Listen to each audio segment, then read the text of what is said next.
ఇప్పుడే జీ5 app download చేయండి. చూడండి మీ ఫేవరెట్ టీవీ షోస్ ఎప్పుడైనా ఎక్కడైనా. వదినే వదినే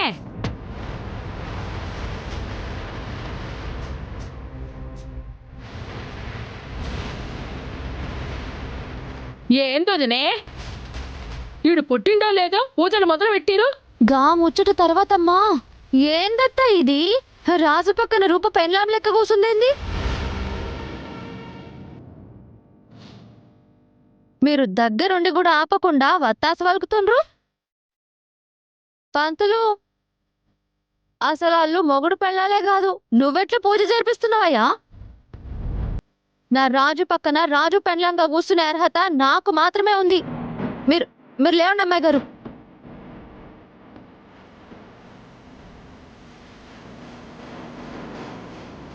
అయినా మెడలో ఇంకెవరో గట్టిన తాళిబొట్టును పెట్టుకుని ఇంకొకరి పక్కన పూజలు ఎట్లా కూర్చుంటారు?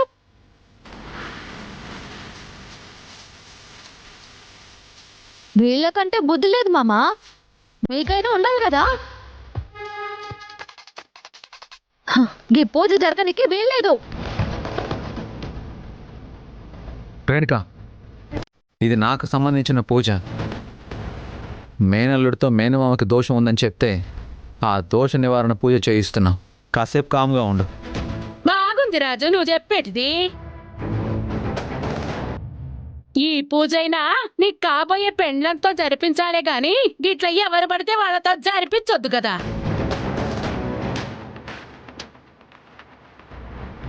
ఏమన్నా ఆ మాత్రం కూడా తెలియదా నీకు? ఏమొదనే గిట్ల జరిపిస్తే ఆ దోషం నివారణ అవుతాది, ఇంకా అరిష్టం అవుతుంది.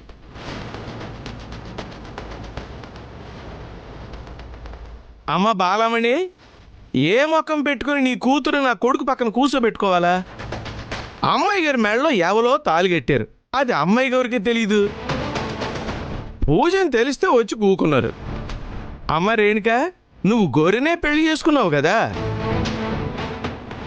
అదే గొర్రెతో గుళ్ళు గోపురాలు కూడా తిరుగుతున్నావు. అప్పుడు మేమేమైనా ఇలాగ గొడవ చేసావా ఏంటి?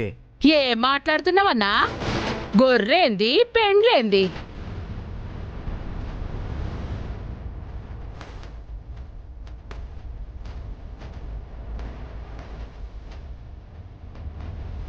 నీ ముద్దుల కూతురు పక్కనే ఉన్నది కదా, అడుగు చెప్తుంది.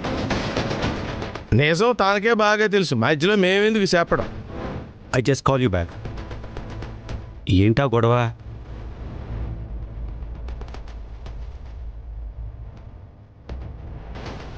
ఏంది నేను కాగిళ్ళు చెప్పేటిది?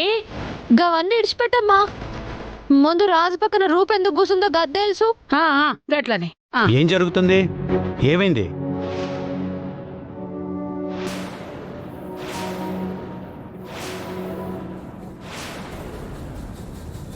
చూడురు పెద్దయ్య, మొగుడు పిల్లలు కూర్చొని చేయాల్సిన దోష నివారణ పూజ రాజు రూప కూర్చొని చేస్తుర్రు.